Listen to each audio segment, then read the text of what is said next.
Nos Estados Unidos não falta emprego, mas falta dinheiro. Com a inflação acima de 8%, a maior dos últimos 40 anos, os trabalhadores americanos tiveram seu poder de compra reduzido, pressionando toda a economia nacional. One of the things that's really unique about the current inflationary environment is just how different it is from where we were a year ago. And so it's changed in a couple ways. First and foremost, we've moved away from inflation affecting certain discrete pandemic-specific sectors. You can think about used cars, for example. That was really a driver of inflation early on. And over time, a growing share of categories have started to experience the same type of inflation that was originally felt by just a few.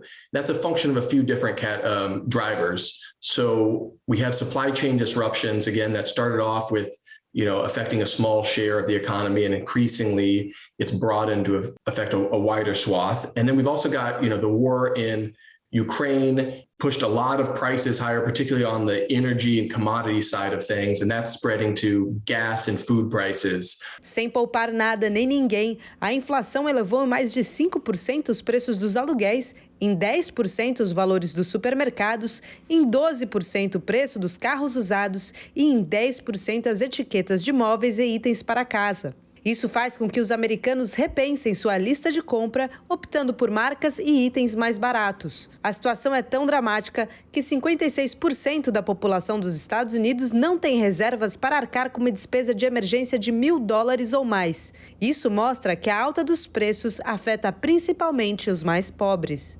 I do think people experience inflation differentially. Of course they do. And so for any individual, the inflation rate that you're experiencing depends on the basket of goods that you buy. I would say, though, that, at least this time with inflation, there's a big rise, everyone has noticed, in gasoline prices. And there's been a very big rise in food prices. And rich or poor, we all spend a certain amount of money on food. It's a necessity. And, gasoline for transportation purposes, it's pretty much a necessity. I mean, you can substitute away from it, but and so these are goods that if those prices go up, they impact the less wealthy much more than the wealthy, because the lower income individuals spend more of their income on food and on energy, especially gasoline. Para tentar controlar a inflação, o Fed, o Banco Central dos Estados Unidos, usa a velha técnica de aumentar a taxa básica de juros. Em março, o reajuste foi de 0,25 pontos percentuais, a primeira alta desde 2018. Para alguns especialistas, a resposta do órgão federal foi tardia. I think the Federal Reserve System should have reduced their asset purchasing program back in the summer. They should have started raising interest rates back in the summer or certainly in the fall, and yet they didn't.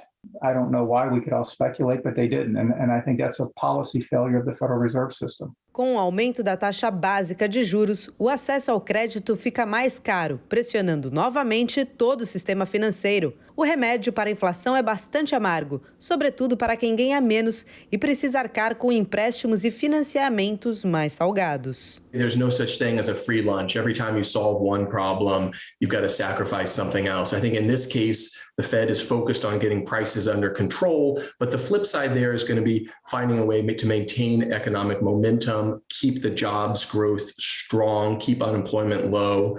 I do think over the medium term for the consumer, it is going to be better to get inflation under control and to sort of have that sacrifice, that near-term sacrifice. But you're absolutely right that consumers will feel it. Of course, they're feeling inflation too, right? So the elevated inflation is eating into their purchasing power, eating into their real wage growth.